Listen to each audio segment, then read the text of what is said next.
மார்னிங்க Sunday chicken தான் ஒரு 1/2 kg மட்டும் தான் எடுத்துருக்கேன். இப்போதைக்கு வாஷ் பண்ணி மஞ்சத்தூள் போட்டு குக்கரில் வச்சுருக்கேன். ஒரே விசில் போட்டு எடுக்க வேண்டியது தான். தாளிப்பு போட்டு ஆனியன் இஞ்சி பூண்டு போட்டு அரைச்சி வச்சுருக்கேன். டொமேட்டோ பேஸ்ட்டு, தோசை மாவு, தோசை போட்டு சாப்பிட வேண்டியது தான்.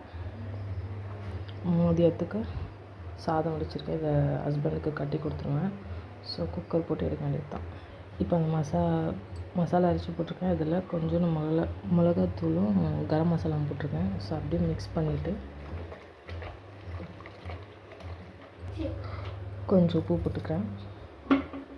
அப்புறம் சிக்கன் தண்ணி விடும், அதனால் கொஞ்சோண்டு தண்ணியை வச்சு கிரேவி தான் பண்ண போகிறேன்.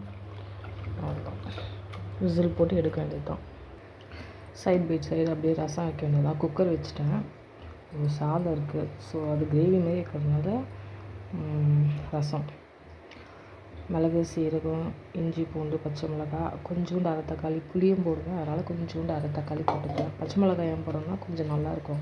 இதே நான் ஒரு யூடியூப் சேனலில் தான் பார்த்தேன், நல்லா இருந்தது. அதுலேருந்து காரம் ஓரளவுக்கு தான், சின்ன மிளகாய் தான் போட்டிருக்கேன். நீங்களும் ட்ரை பண்ணி பாருங்கள். எல்லா மசாலாவும் அரைச்சி புளியோட கரைச்சி மசாலா மிக்ஸ் பண்ணி வச்சுருக்காங்க ரசம் தாளிக்கிறதுக்கு. இது சிக்கன் வெந்துருச்சு. அதுக்கு தாளிப்புக்கு இந்த ஆனியன் போட்டு இது பண்ண வேண்டியது தான்.